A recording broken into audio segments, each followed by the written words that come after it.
Сайн байцгаана уу эрхэм сонсогчдоо. Та бүхний энэ өдрийн амглан гэрж Education USA Mongolia хөтөлбөрөөс мэдчилж байна. Бид энэхүү цуглах подкастаараа дамжуулан Америкийн нэгдсэн улсад дэлхийд тэргүүлэх боловсрол эзэмшээд их орондоо иргэн ирж мэргэжлэр салбартаа манлайлан ажиллаж буй Монгол залуусын төвхийг хүргэж байхаар зорилоо. Та бүхэн бидний бэлтгэсэн ярилцлагуудыг 7 хоног бүрийн даваа пүрэв гаргуудад хүлээн авч сонсоорой. Сайн байцгаана уу эрхэм сонсогчдоо. Манай өнөөдрийн зочноор Америкийн нэгдсэн улсад Bryant University-г олон улсын бизнес санхүүгийн чиглэлээр бакалаврын зэрэгтээ төгссөн Нэмхүү Авагта Гүнзэнгэл өргөдөн оролцож байна. Бидний урилгыг хүлээн авч хүрэлцэн гэрсэн танд маш их баярлалаа. Та өөрийгөө бидэнд танилцуулахгүй юу? За бүгдээрэнд энэ өдрийн мэндийг хүргэе. Нямхуугийн Гүнзэнгэл гэдэг. Би Америкийн нэгдсэн улсын Rhode Island-ийн Bryant University-г 2013 онд олон улсын бизнес санхүүгийн чиглэлээр төгсөж ирсэн байгаа. Тэрнээс хойш Монгол банкнд мөнгөний бодлогын эдийн засгийн шинжилгээ бодлогын хэлтсэд эдийн засгчаар 5 жил хагас гарan ажиллаж байна. 12 дугаар ангиас шууд төгсөөл их сургууль сурахаар явцсан уу? Үгүй. Би баг сургуулаа Орос 14 дугаар сургуульд сурж агаад тэгээд санд сургуульд ороод 7 дугаар анги хүртлээ явсан. Тэгээд тэрнээс хойш нэг аттестач гэх үйл явдал тохиолоод манай одоо ээж аавын гэр бүлийн найзууд Японд амьдардаг байжгаад Монгол төр ирээд тэгээд Америк руу ажиллаж амьдрахаар явах гэжсэн. Тэгэхдээ би ихэр нэрээдвтэйгээ. Тийм үү. Тэгээд ингээд хоёр охиноо хамт өгөөд явуулаад 1 жил ч гэсэн ингээд сургаад Америк сургуульд сурж үзэг давхар бас хэлэн сайжирна гэдэг тийм ерөнхийдөө пропозал тавьсан. Тэгээд тэрнгээр ээж аавынхаа найзуудыг дагаад тэдний охин нь бас надаас нэг ихч болов уу ингээд гуруула Америкт сурахаар явсан. Тэгээд тэндээ очиод нэг 2 өсрээд лөө орчиж байсан. Угаасаа нөгөө 12 дугаар ангитаа намайг сурж байхад 10 дугаар анги дөнгөж 11 дугаар ангитаа болох уугүй юу гэж байсан. Тэгээд ер нь high school-ийн сүүлийн 2-3 жилээ бол Америкт төгссөн. Тэгээд тэндээсээ их сургууль руу аплайдаад тэгээд тэндээ бакалавраа дуусгаад бараг 8 жилийн дараа Монголд ирж. Тийм үү. Ажилласан уу тийм. Америкт зөндөө удаан сурсан туршлагатай биш үү? Ахлах сургуулаа төгссөн дараа нь бакалавраа тэнд төгссөн биш үү? Америк орн чиний одоо дунд сургуульд төгсөөлж ирснээс ямар ялгаатай, адил талтай ямар байсан бэ ер нь? Яг л одоо нэг кинон дээр гардаг шиг ялангуяа нэг public school байсан, улсын сургууль байсан учраас амар олон хүүхдүүдтэй тэгээ хүүхдүүд нь ингээд угаасаа бүр өссөн болгоно өмсдөг. Тэгэл чөлөөтөө. Тийм яг л нэг киноны баг нэг Mean Girls-ийн нэг scene дээр ороод ирсэн юм шиг санагдаал. Тэгэл яг л нэг popular kids гэл байдаг. Тэгэл Азууд нь яг ингээл нэг клик болоод тий ялгараал тэр мэр ингээд ялгаанууд бүр айгу тод санагддаг. Илүү чөлөөтэй юм шиг хэрнээ бас давхар одоо чинь Монголын боловсролын систем гэдээ ярахаар миний сурж байсан сургуулиуд бол ерөнхийдөө яг бүр ингээд нэг одоо өөрийгөө илэрхийлж ингээд ярахыг нэг дардггүй ч гэсэндээ бас нэг тийм дэмжсэн environment байгаагүй гэж боддё. Одоо чинь ингээд багш хичээл зааж байхад шууд одоо ингээд Америкт бол шууд багшаагаа нэрээр нь дуудаалаа. Би яг тэрийг ч ойлгосонгүй гэл тэгэнгუут ингээд шууд тэр доороо тайлбарлаад өгдөг ч юм уу те. Монголд бол ер нь хичээлүүдэд дандаа чимээгүй суугаад эсвэл одоо яг хичээл дуусны дараа л асуулт асуух ч юм уу те. Эсвэл яг асуулт байна уу гэх үед асуудаг ч юм уу тийм байсан болохоор эхний жилүүдэд одоо нэг Америкийн сургуулиуд чинь давхар хичээлүүд дээр одоо оролцооны дүн гэж тавьдаг participation гэдэг. Тэгээд тэрэн дээр агиух нойл авч исэн. Тэгээд тэрийг яг хилтэй холбож исэн. Гэхдээ давхар бас нэг тим юунд угаасаа тасаагүй байсан учраас ингээд хизээд ялгаатай байдал шүү дээ. Тэгээд давхар хил бас ингээд юм болохоор хүүхдүүд нэг гараа өргөд юм асуух ч юм уу эсвэл ингээд анги дунд ингээд дискшн болж байгаа тэр дунд оролцоход агиу хүндрэлтэй. Тэгээд нэг хэсэг эхний 2 жил бол агиу чимээгүй явсан. Ингээд дараа нь манай багш нар ч гэсэн надад хэлдэг л дээ. Тэгээд тэрний дараа бүр ингээд яг burst хийсэн юм шиг яг чиний өөрөө ч personality show хийсэн гэж хэлсэн гэдэг. Тийм тэгэхээр бүр graduate төвшөнд би өөрөө сурж байхдаа хүртэл яг л ийм challenge надад тохиолдож байгаа байхгүй юу? Бакалавра төгссөн, мэргэжлэр professional ажил хийжсэн хэрнээ яг American academic environment орчинд ороод ирэнгүүт яг Монголд яаж сурж исэн тэрлийн төлөвшил ингээд өөрт байгаад байгаа байхгүй багш ярьж байхад яг идэвхтэй оролцох юм байхгүй ингээд чимээгүй сонсож байгаа сүлд нь асуудаг. Тэгэхээр яг оролцооны дүн буураад ирдэг. Тэгээ дээр нь бид нар чинь хэл хичнээн нэг уул нь муу биш шүү дээ. Ингээд өөрийгөө ингээд голоод ингээд чөлөөтэй асуулт асууж ярихаасаа жоохон санаа зовоод яна буруу зүрүүд алдаатай ярьчихвээ гэд. Тэрнээс бол санаа зовх ёсгүй юм байлээ гэдгийг нэлээд байж байгаад ойлгосон л да. Юу хагаад асуулаа ингэж ботхож асууж байгаа асуултын мөн чанар утга чухал болохоос тэрийг чи алдаатай акценттай илэрхийлж гинүү гэдэг нь чухал биш гэдгийг тэгж ойлгож байлаа л да. Тэгвэл 10 жил сурж байгаа хүүхдээ хувь тийм бэрхшээл байх нь юусаа ойлгомжтой л хэрэгтэй. Тэгээд орчин нөхцөлдөө тасахад яг хэр удаан цаг орж исэн бэ? Ерөнхийдөө яг Америк явах юм маань айгу сэтгэлийн хөөрлөөр бас тэгээд айгу хурдан бүтээд явцсан. Тэгээд яг нөгөө шилжилтийн насны хүүхэд байсан бас ингээд найзуудаасаа холдоод янгууд очиод ингээд нөхцөлөд боцсноос мэдээч хэрэг ингээд жоохон өөр байгаа тий. Тэгэхээр нэг хэсэг ер нь л тэгэл төгслөө ингээл айлд амьдрал тэгэл найзуудаагаа санаал хичээлээ зарим нь ойлгоол зарим нь ойлгохгүй нэг хэсэг жоохон тийм хэцүүхэн 2-3 жил миний хувьд бол өнгөрчээсэн. Давхар зөндөө олон нөхцөл байдал нөлөөлж илсэн баг. Тэгээд сүүлийн жил нь манай дүүг аваад ирэх боломжтой болоод тэгээд ерөнхийдөө одоо ингээд буцаад ээжтэйгээ дүүтэйгээ ингээд тусдаа өөр ингээд байр хөслөөд амьдэрсэн чинь одоо хамаагүй мэдээж тухтаа тий.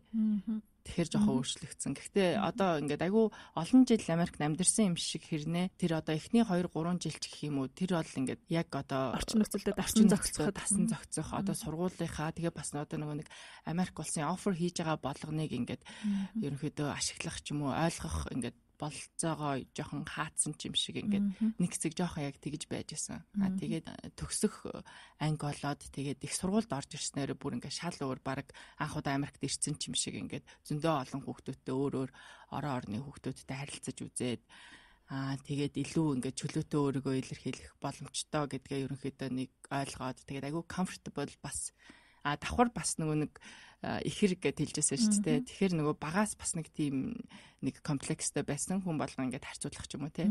Тэгээд бас хамт нэг сургуульд хамт нэг ангид ингээд төгсөн төгслөө явчихгууд дараа нь яг их сургуульд хоёлоо өөр сургуульд өөр мэрэгчлэр яваад ирэхэд бүр яг шинээр ингээд өөрөө хүн болгоо яг намайг өөрөөр нь хүлээж авч байгаа ч юм шиг санагдаал ингээд айгүйх нээж өгсөн жилүүд гэвэл би бол бакалаврын одоо 4 жилэл гэж хэлэндээ. Rhode Island-д сурч исэн гэсэн шүү дээ. Тэгээд дөнгөс хэчээ дурдлаа Америкийн офер болж байгаа олон боломжууд гээд. Тийм суралцахаар шийдээд очсон байгаа хүмүүст сургуулиас өгж байгаа боловсрол олгож байгаа боломжуудаас гадна ямар боломжууд идэм бол хүн өөрийгөө хөгжүүлэхэд. Ер нь сургуулиас өгж байгаа боломжууд болон бусад гээд. Ер нь Монгол гэлтгүй ер нь хүмүүс одоо ингээд Америкт сурахаар ирэхдээ гэрийнхэн ч тэр найзууд нь ч тэр хамгийн одоо эхэлж захидаг юм за ямар ч байсан дүнгээ сайн аваад те хичээлээ гээл ингээл одоо янз бүрийн ингээд асуудал өсөхгүй ингээд төгсөөд ирээрээ гэсэн тийм сэтгүүтэй байдаг юм шиг санагддаг. Тэгэн гут очин гутаа аль болох өөрийгөө одоо бидний бүр багаас бас ингээд хүн болгонд твшээгүй нэг шинжин ингээд айгүйх тийм нийгмийн одоо оролцоотой байх ч юм уу янз бүрийн клубүүдүүд ингээд харьяалагдах спортоор хичээллэх энэ төр гэдэг ингээд бас нийтээрээ биш те ерөнхий ингээд айгүй сонирхолтой хүмүүсд нь тиймэрхүү student life-ийн нэг хэсэг болцсон явж байдаг. Америкт болохоор зөндөө олон төрлийн клубүүд байгаа. Тэр нь бүр professional level-д биш эсвэл амар том клубүүд биш ч гэсэндээ ерөнхийдөө ингээл өөрийнхөө сонирхолтой байх юм бол тэр клубыг олчиж болно. Байхгүй байлаа гэхэд тийм клубыг одоо сургууль дотроо нээх боломжийг цаанаас нь ингээд бүрдүүлж өгдөг. Одоо ингээд тэ сонирхолтой хүүхдүүд байна уу гэдэг 5-аас ч юм уу 10 хүүхд ингээд бүрдчихэд тэр одоо клубээ нээж болно гэдэг жишээ нь бүр юу ч байсан болно одоо ингээд psychology клубч байж болохоор байгаа байхгүй юу. Хүүхдүүд ялангуяа ингээд эхний жил freshman year тэгэл 2 дахь жил мэл гэрээсээ хол одоо Америк хүүхдүүд ч гэсэн бас нэг их сургуульд ороод гэрээсээ хол ингээд доромд амьдраад өөр мужаас ирж сурдаг шүү дээ. Америкчин том орон одоо бас хичээлүүд ингээд араараасаа нэмэгдээд те цагаа бас ингээд зохицуулах гэл ингээд бүр ингээд нарийн одоо мэдэх ёстой ч юм шиг юмнуудыг зааж өгөх хүртэл клубүүд байж байдаг те. Жишээ нь хүүхдүүд ингээд эхний жилээр гутаа гинт ээж аав нь одоо орой унт хичээлээ хий гэх юмгүй болчингууд нэг хэсэг айгуу дураараа явж яснаа гинт нэг шалгалтууд бол дөхөөд ирэнгуут ингээд 4-5 хичээлийн шалгалт нэгд оролоод амар overwhelmed болоод тэрийгээ яаж хандл хийхээ мэдгүй ингээд тэгэхэд тэрэнд ингээд туслах одоо therapist сургууль дээр байгаа тий дахиад өөр одоо дээдлийн ангийн нэг ингээд ментор бас одоо ялангуяа international student манай сургууль тэгээд өгдөг байсан. Дээдлийн ангийн нэг хүнийг ингээд ментор болгоод тэгээд тэр хүнээсээ юу ч хамаагүй асууж болно те ямар нэгэн тусалцаа ингээд хүсэж болно гэсэн тийм одоо боломжтой байсан. Тэгэхээр тийм клубүүд байгаа. Давхар манай сургууль бас нэг олон улсын оюутнуудыг хичээл эхлэхээс нэг 7 хоногийн өмнө 4 Mile гэдэг програм байдаг. Тэр нь болохоор давхар одоо дээдлийн ангийн хүүхдүүд нь багш болоод оролцдог. Бас ингээд нэг өөр олон орноос ирсэн бүх хүүхдүүдийг ерөнхийдөө оролцохыг дэмждэг. Ягаад тэгэхээр хичээл эхлэхээс өмнө одоо ерөнхийдөө нэг найзтай болох боломж те дахиад одоо дээдлийн ангийнхаа хүүхдүүдээс ер нь одоо хичээлийн ачаал ямар байдیں۔ Одоо анги дүргэлт нь хэр байдیں۔ Ер нь энэ багш ямар хүн юм ч гэдэг юм уу. Тэр болгоныг ингээд асуух боломжтой амар informal юм шиг хэрнээ давхар ингээд айгүй олон activity-тай тийм 7 хоногийн програм байдаг. Тэгээд тиймэрхүү програмууд ер нь сургууль болгонд байгаа бах. Тэрэнд нь оролцоосоо бүр оролцохыг айгүй хичээгээсэ гэж хүсэж байна. Ягаад тэгэхээр зарим хүмүүс нөгөө хичээл эхлэхээс өмнө болонгууд пледээ бас айгу тулгаж аваад яг хичээл эхлэхийн өмнө ингээд очичдаг шүү дээ. Надад яг тийм явдал тохиолдсон. Бид нөгөө баримжаа олгох бүх сургалтуудаас хоцроод иймэрхүү хөтөлбөрүүдээс бас хоцроод юм байна. Тийм. Тэгжсэн л дээ.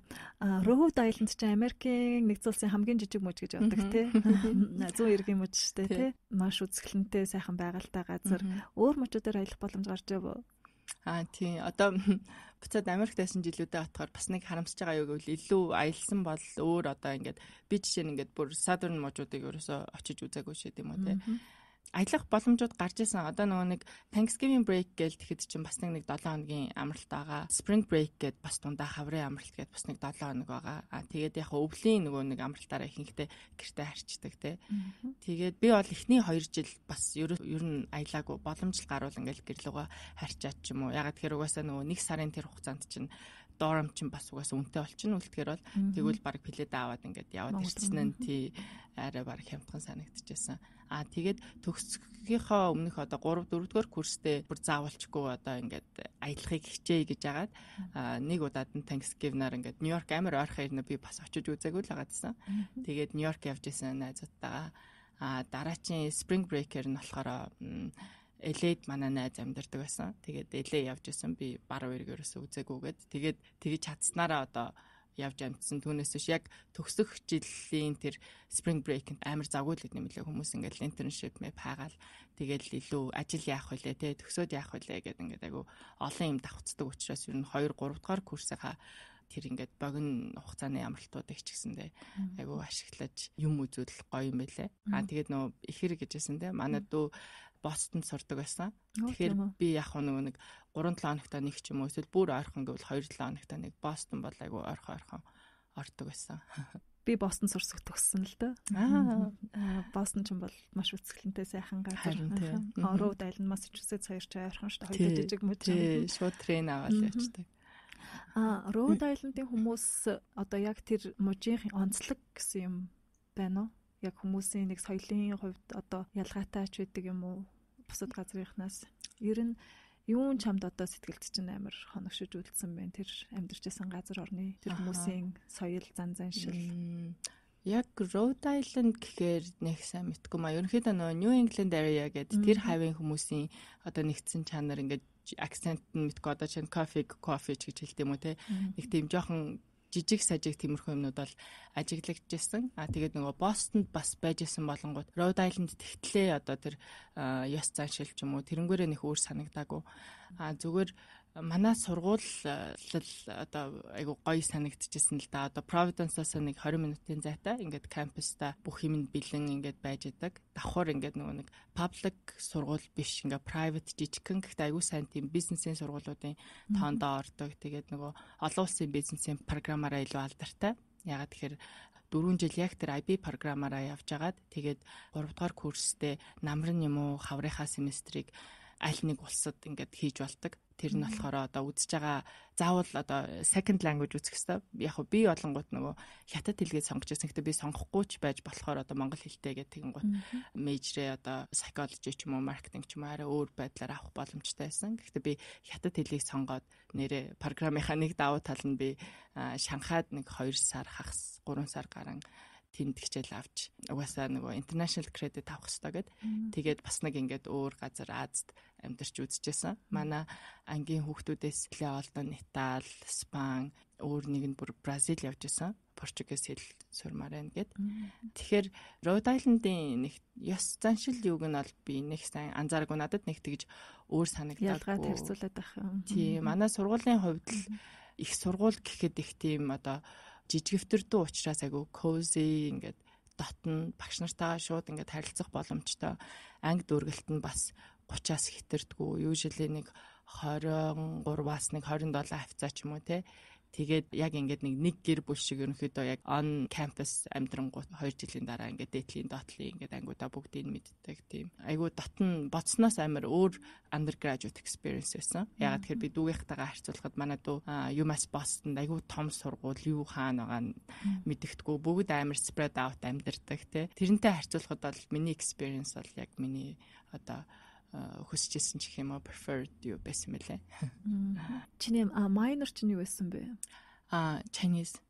Сая Chinese гэжсэн. Хятад тэгэхээр 1 семестр сурсан гэсэн үг үү? Тийм. Би болохоор бас л айгүй special caseтэй гэдэг байна. Зундаа 2 сар хагас сураад тэгээд дахиад өвлийнхөө нэг амралтаар Коста-Рика явсан тэр трипт яваад тэгээд миний international credit бүрдэжсэн. Тэгээд би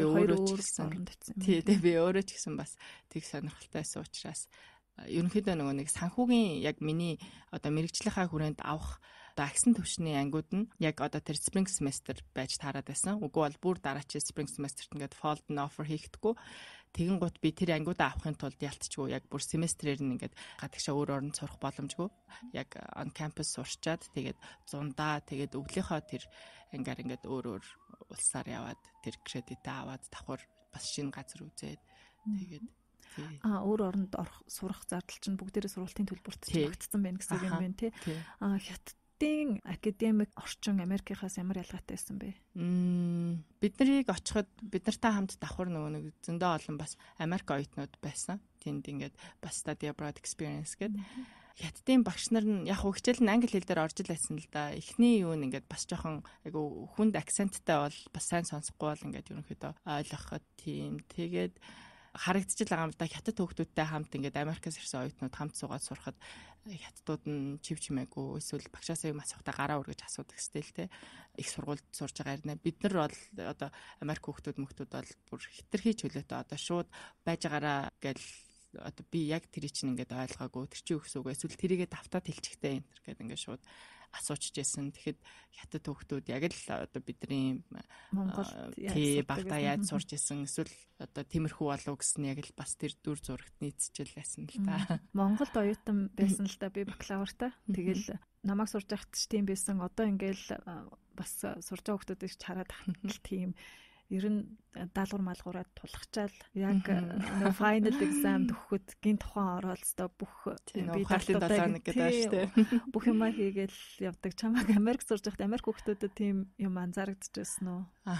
Ер нь цагийн менежмент ямар байдаг юм бол энэ газар сайгүй юм байдаг юм болов аль эсвэл тий газар сайгүй юм байна. Гэтэ давхар одоо нөгөө нэг ингээл юмаа айгуу сайн цагаа зөв одоо менеж хийж чаддаг те юмаа сайн хийдэг хүүхдүүд гээд байгаа. Тэр ч гэсэн бас Америк яг л тийм төрлийн хүүхдүүд байгаа. Давхар юмаа тулахчаад ингээд бүгдийг ингээд нэг доор ингээд ангуута бүр илүү концентрейт хийж суудаг ч юм уу те. Бас тийм хүүхдүүд ч байгаа. Гэхдээ нэг ялгаа нь одоо Америк хүүхдүүдийг сууж байгаа ч гэсэндээ нэгдүгээрт хэлний бэрхшээл байхгүй те.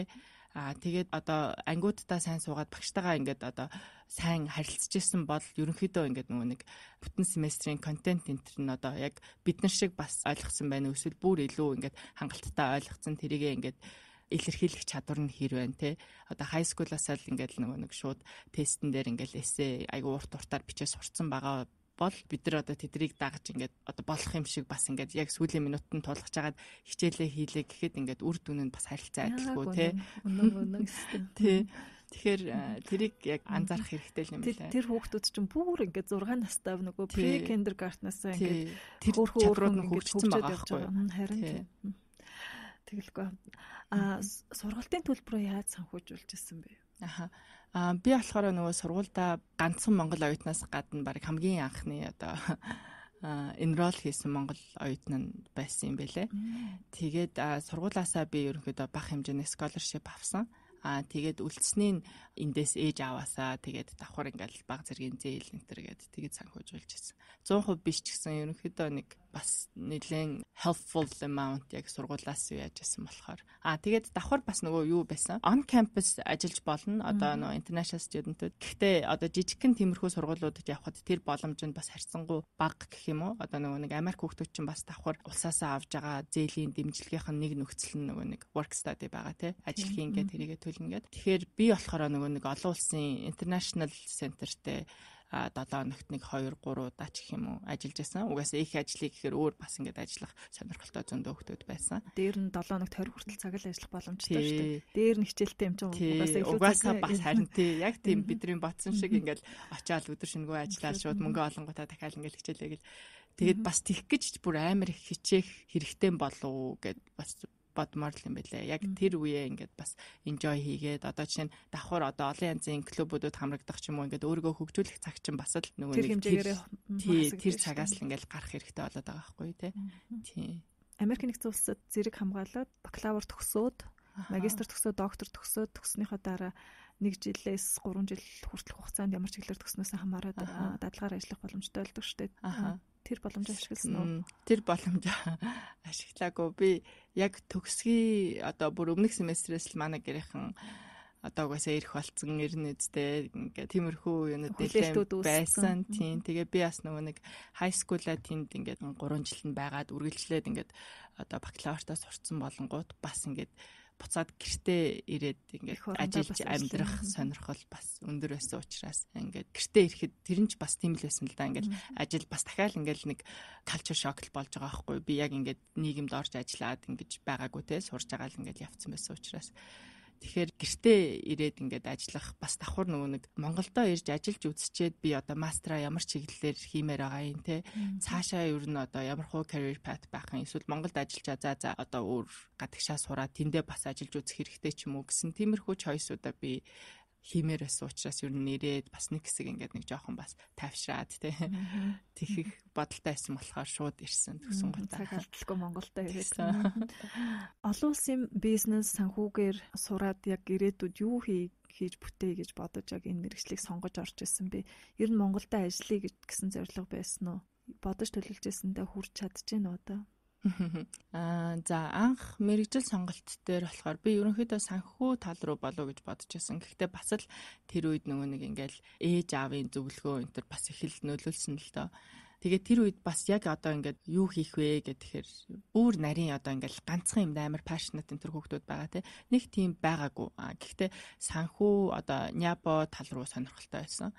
Олон улсын бизнес гэдгийг болохоор би бүр сургууль шал өөр санхүүгээр одоо мейжер хийнэ гэж саналаа өгснөөхөө дараа orientation-д ингээд хичээл эхлэхээс ээж автагаа одоо кампуста визит хийж явахдаа тэнд хүмүүстэй яриад тэгээд IB програмынх нь одоо директортай уулзаад тэгээд шууд тэр дороо шууд өөрчилчихсэн. Тийм.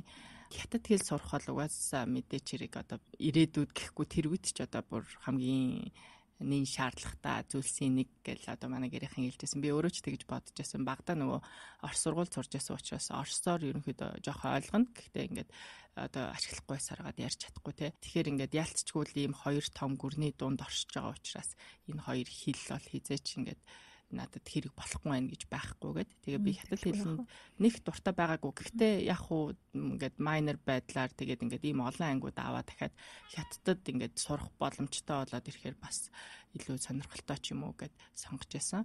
Олон улсын бизнес гэдэг нь надад тэр нөгөө international aspect нь айгүйх таалагдчихсан л да. Санхүү гэхээр чинь одоо Монгол чинь бас ингээд амар тийм том financial hub биш те. Тэгэхээр анхнаасаа шууд Монголдоо ингээл карьер хөгөөлөндөө өгөлдөн гэж бодоагүй. Шанхай, Сингапур гэдэг одоо Азийн ингээд том санхүүгийн төвүүдэд ажиллаж үзэх сонирхолтой байсан. Тэгээд сургуульдаа ч гэсэн манай програм сургуульдаа гэхгүй одоо North одоо тэр New England хавийн коллежууд дундаа манай яг IB програм 6 үйлүү 7 сая сүүлд орсон байсан. Тэгэхээр тэр програм нь илүү алдартай байсан. Тэгээ багш нар нь ч гэсэндээ бүгдээрээ одоо тэр том одоо корпорациудад, компаниудад ажиллаж үзэж байгаад ингээд багш болсон тийм хүмүүс байсан. Давхар би нөгөө манай програм айгүй тийм structured байдал надад бас таалагдсан. Би бол өөрөө одоо ингээд зүгээр байж байгаа л за одоо тим чанга авч үзтээ юм уу. За одоо ингэдэг ч юм уу гэд нэг явхаар хүн биш. Тэгээд ерөнхийдөө анханасаа ингээд эхний жил нь яг ингээд хоёр дахь жил нь ингээд тэгээд тэр structure нь бас давхар таалагдчихсан. Тэгээд хүссэн зорилготой хүрсэн үү гэжсэн те. Тий хүрх гээл одоо яг одоо явж гинаа л гэж хэлэх бах та тий. Тий. North East их сургуулиудын дунд 6 жагсаж байна гэдэг чинь бол маш өндөр үзүүлэлттэй л да. Яг тэгэхээр гэвэл бизнесийн сургуулиуд North East-д маш strong байдаг. Бахан Б-гэр байдаг шүү дээ. Babs Bentley гэх. Харин тэгэхээр тэр дотор 6-д орж ийн гэдэг бол ранк өндөртөө чанартай сургууль байхны мэргэжлээ сонгох гэж байгаа хүүхэд залуучуудад юу зөвлөх вэ? Илүү өөртөө бодох цаг гаргаараа л гэж хэлмээр байна. Бид нар ингээд айгүй хурдан ингээл одоо жишээ нэг сургууль аплайдах гэж ингээл тэгэхэд ингээл SAT те дахиад SAT ингээд subject testүүд нэгээс хоёрыг өгөх хэрэгтэй гээл дахиад нөгөө нэг тодорхойлолт аавн юмаа бичнэ гээл маш завгүй ингээл баг амсгаа авах ч завгүй ингэсээр байгаад юм ингээд дуусчдаг.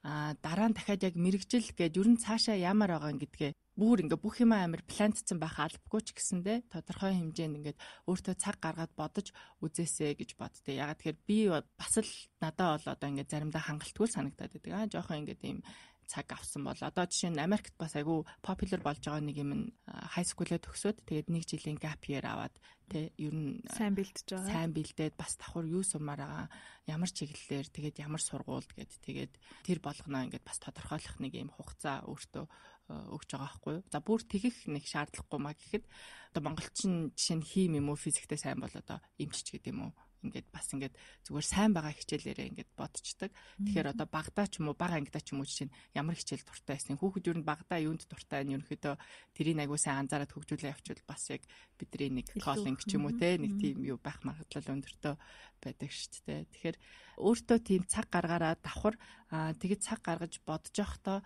одоо чинь санхүү гэлээ гэхэд хүн болгонд ямар нэгэн тийм одоо санхүүгийн чиглэлээр ингээд айгуу successful ажиллаж байгаа ч юм уу хамаатан ч юм уу ах байгаа. Тэндээсээ асууж үзээ. За тэр бүр болохгүй байлаа гэхэд одоо хүмүүс айгүй нээлттэй болцсон шүү дээ. За нэг 7 хоног ч гэсэн internship зүгээр ингээд таныг shadow хийгээд ингээд ер нь өдрийн ажил чинь юу байдیں гэдгийг үзье гэхэд манай захирлууд тийм ерөнхийдөө айгүй нээлттэй хүлээж авдаг болцсон. Давхар бид нар за санхүү ч юм уу эсвэл ингээл эдийн засгч гэж утгад бас юу хийх нь тодорхойгүй ч юм уу ингээд яг тэрий өдөр тутам хийх ажил нь юу вэ гэдгээ сайн мэдлгүйгээр тэр мэргэжлийг бас сонгочих гээд байдаг. Кино үзэж ч юм уу эсвэл ингээд айгүй нөгөө нэг уянгийн харилцаа ингээд бодоод идэх те. Тэгэхээр өдөр тутам хийх ажил нөө мэргэжлэн гой санагдаж байгаа ч гэсэн тэр ажил нь тэр хүн тохирохоргүй ч юм уу нэг таалагдахааргүй байж болно. Тэгэхээр тэр хүмүүстэй уулзаад нэг 7 хоног бүр ингээл нэг сар мараар бас амар удаан internship бол би бол бас тийм амар үр дүнтэй байдаг гэж боддгоо. Угаасаа тэр хүүхдүүд арай ингээл сургуулаа төгсөөд болоогүй байдаг учраас авч ажиллаж байгаа хүмүүс ч гэсэндээ ерөнхийдөө хийх юм ингээл нэг те орчуулга цай кофе гэсгээд байдаг учраас нэг 7 хоног 2-7 хоногоор ингээд өөр сонирхсан салбаруудаа ажиллаад ч юм уу ядаа л нэг хит ингээд тийм хүмүүстэй уулзаад үцгийг бүр амжилтсан захиж байна. Америк суралцж байхад тохиолдож исэн хүнд хэцүү сорилттой үе, аль эсвэл хамгийн баяртай байсан үе, аль эсвэл нэг тохиолдож исэн хөвгтэй явдал ч юм уу. Тэр дурсамжаасаа хуваалцаач. За хэцүү баяртай бүгдээрээ л орох юм байна да. Би нэг 2 дугаар курстэй сая нөгөө нэг мэргэжлээ яаж сонгох уу гэдэг дээр ярьжсэн те. Яг л тэр үед одоо хангалттай бас өөртөө тийм цаг гаргаагүй болонгууд дараа нь тэр нь качап болсон юм уу яасан. 2 дугаар курсынхаа хаврын семестр жилүүдээ би ер нь ингээд сургуулиасаа нэг семестрийн ч юм уу чөлөө аваад ингээд Монголд ирээд ажилладаг ч юм уу амьдардаг ч юм уу ингээд тгий гэж агуух шийдээд тэгэл ер нь л ингээд одоо бас давхар ингээд homesick болсон тэр болгон ингээд зөндөө олон юм нөлөөлсөн байгаа юм л да. Тэгээ ер нь тгийгээл агуух давхар бас нөгөө нэг ингээд high school-ийн жил мэл тэгээд өнгөрцмэсэн болохоор айгүй удаан байцсан юм шиг санагдаал. Тэгэл амар ганцаараа гинт одоо дүүтэйгээ байнга байдаг байж байгаа л ингээл байхгүй болоод ч тэр нөлөөлснөө те. Тэгээд би бүр гэртээ одоо хэлжсэн. Би ингээд нөгөө нэг семестр ингээд ажиллахаар одоо кредит нь ингээд трансфер хийхээр те. Тийм ийм боломж одоо судалж байгаа. Тэгээд би Монголд очиод эсвэл давхар дахиад ингээд өөр шалгалтанд бэлдээд мэрэгчлээч өөрчлөх ч юм уу эсвэл бүр ингээд том сургуульд ч орох ч юм уу ингээд тэгдэг ч юм уу гэд би бодож байна. Тэгээд баг л одоо тий ингээд сургуулаас окей гिचх юм бол би ингээд юм хум аваад баг явах юм ингээд хэлж байгаа байхгүй гэрийнхэндээ тэгсэн чинь тэр үед яг одоо баярлдаг л да. Гэхдээ тэр үед ингээд надад амар хэцүү санагдал бүр ингээд яг нэг би ганцаархнаа л тэрийг ингээд туулаад байгаа юм шиг те. Тэгэн гут манаа нөгөө нэг гэрийнхэн аав илүү нөлөөлсөн л доо. одоо чи ингээд ганцаархнаа international student биш ээ. Тэгээд чи бас ингээд ганцаархнаа чи юм байхгүй. Чиний өмнө ингээд зөндөө олон хүмүүс энэ яг одоо чиний наад одоо ингээд хичээл бүх юм ингээд ер нь бол жоохон easy way out хийх гэж байгаа юм шиг те. Ингээд бүх юм ингээд давхцаал хэцүү ингээд айгу тодорхойгүй нэг тийм юм crisis та бүгд л ингээд ямар нэгэн байдлаар учирж исэн. Тэгээд тэрийг ингээд хүмүүс тойрч гараагүй бүгд ингээд туулж л гарч исэн. Тэгэхээр чи ингэснээрээ одоо ирээд байгаад бүх юмыг ингээд reset хийгээд ч юм уу эсвэл ингээд одоо 90 гутаа өөр ингээд хүссэн шууд том сургуультаа тийм боломжтой нөхцлөөр scholarship аваад тэгж сурах боломжтой гэсэн одоо баталгаа байхгүй тий. Тэгэлгүй яах вэ? Тэгээд хаяад ирлээ чи энд амар comfortable болчихгоот энд айгүй comfort zone тоо шүү дээ. Би гэртээ ингээл гэрийнхэнтэйгээ ер нь ингээл жоохон ашиглахад бас заа тэгвэл одоо өөрөөрөө бол гэх хүмүүс байгаа учраас энд ирчээ чи буцаад нэг семестрээс илүү нэг семестр чинь жил болоод дахиад 2 жил болоод буцаад явахгүй бол яах юм. Зүгээр л ингээл Монголд бас ингээд диплом л хэрэгтэй юм чи ингээд дуусгachиж бас болно гэдэг. Тэгээд наадахыг чинь бол дэмжихгүй байна. Чи дуусгаж ирчээд тэгээд ажиллаа дахиад өөр юмар сурмаар байна уу яа нуу тэгээд тэрийгэ хиймээр бол хий гэдэг ингээд шууд амар одоо strongly ингээд no гэж байгаа байхгүй. Тэр нь одоо бол би баярлдаг. Нэрэл би буцаж тэгэж очиод сураад хугацаанд дуусах байсан уу? Эсвэл нэгэнт ингээд би хамт нэгдүгээр курсээс хамт орж ирсэн тэр найзуудтайгаа төгсөхгүй болонгот бас сэтгэл 100% тэр надад ямараар нөлөөлөх байсан те. Тэгэл нэрэл шууд одоо хүссэн тэр том сургуультай дахиад мэрэгчлээ одоо чинь нэг семестр авлаа гэд тийм хурдан бүр ингээл амьдралынхаа туршид хийх юм а бас ингээл олох байсан уу үгүй юу те. Тэгэхээр тэр болгон тийм баталгаа байхгүй байж хаа шууд одоо ингээл амар тийм rash decision-ууд аль болох гарахгүй. Тэгэл одоо яг над чиг ингээл Африкаас ч гэсэндээ бүгдээрээ л энэ тэндээс гэрээсээ хол хүүхдүүд ирж сураад над чиг иймэрхүү одоо нөхцөл тий бүгд хэлэхгүй л байгаа болохоос эсвэл ингээд хоорондоо бас сайн ярилцахгүй л байгаа болохоос тиймэрхүү одоо мэдрэмжүүдийг авч исэн. Тэгэхээр энэ бол цаг хугацааны асуудал. Тэгээд ингээд ямар ч байсан энийг ингээд даван туулах хэрэгтэй гэдгийг айгүй сайн санаад тэгээд дуусгасандаа бол баярлдаг. Амар close to бүр ингээд за ерөөсөө буцчихидөө гэсэн тийм үе нэг семестр яг тэгж байсан шүү. Бууж өгөх юм бол хэзээ амархан л та. Яг тийм байлээ. За бидний урилгыг хүлээн авч хүрэлцэн ирсэн танд маш их баярлалаа. Ийм сайхан элен далангуу ярилцсанд бас баярлалаа. Та манай дараагийн дугаарын зочноор хэнийг урмаар байна? Америкт төгсөгч байх хэрэгтэй л те. Үндсэн шалгуур байна. Би харин яг нэг найзаагаа л бодоод байна л та. Гэхдээ одоо болохоор нөгөө нэг доктороо хийх гээд Америкт сурж байгаа. Тэгэхээр юм байна уу? Ягаад тэгэхээр манай тэр найз хамт нөгөө Монгол банкнд ажиллаад танилцсан. Бас адилхан сантад сурж исэн. Гэхдээ намайг бодвол энд бакалавра дуусгачаад тэгээд Америкт мастера хийгээд ирээд ингээд ажиллаж байгаа дахиад явсан байгаа юм. Тэгээд дахиад дүүнэрээ бас одоо яг энэ TOEFL, SAT энтерт бэлдээд тэгээд нөгөө нэг их сургуулийн тодорхойлолт, эссе энтерт одоо 2 дүүдээ тэгж туслаад нэг нь төгсөөд одоо дүүн Apple компанид ажиллаж байна. Дараачийн дүүн одоо дөнгөж нэгдүгээр курс гэж. Сайн менторуулж чадсан байна. Тийм. Тэгэхээр би тэр найзаагаа хүүхдүүдэд илүү үр өгөөчтэй байх болов бас ингээд нөгөө Монголын практик дээр те яавал зүгээр өдөө ялангуяа одоо чинь дүүгийнхаа транскриптыг хүртэл ингээд одоо англиар орчуулад яаж одоо сургуулиудад acceptable байх уу гэдгийг хүртэл ингээд одоо өөрөө бүх юм хийж тусалж исэн учраас би тэр найзаагаа л гэж хэлмээр энэ да саруул гэдэг. Саруулаа. За бид саруултай холбогдоод онлайнаар ярилцлага хийх гээд оролдоод үзнэ. Монголд байгаа хүн санал болгож болох. Би алдар сайхныг гэж хэлмээр байна. Urban planning-аар төгссөн бас нөгөө нэг элээд айгуу тийм inspiring story таймер мундаг охин л доо. Яг л юу хийхээ ингээд те багасаа мэддэг байсан тэрнийхээ төлөө явсан. Шууд одоо MIT Harvard-д ороогүй те. Элээд Калифорнид community college-д сурж агаад тэгээд MIT руу трансфер хийгээд тэгээд тэндээсээ Harvard руу мастера хийж явсан ийм мундаг бүсгүй байгаа. Тэгэхээр алтраг урьд оролцуулмаар байна. За танд маш их баярлалаа. Таны цаашдын ажил үст өндөр амжилт хүсье. Баярлалаа. За баярлалаа. Америкийн нэгдсэн улсын засгийн газраас санхүүжүүлдэг Education USA Mongolia хөтөлбөрийн хэрэгжүүлэгчээр Монгол дахь Америк төгсөгчдийн холбоо ажиллаж байна. Та Америкт ихтэй сургууль хэрхэн суралцах тухай цогц үнэн зөв мэдээллийг үн төлбөргүй авахыг хүсвэл Education USA Mongolia хөтөлбөрийн боловсролын зөвлөгөөдөд хандаарай. Бидэнтэй холбогдохыг хүсвэл www.masa.org-ийн цахим хуудасаар хандж болохоос гадна Facebook, Twitter, Instagram дээр Education USA Mongolia-г дагаарай. Ирэх буруу гарагт иргэн уулзлаа. Түр баяртай.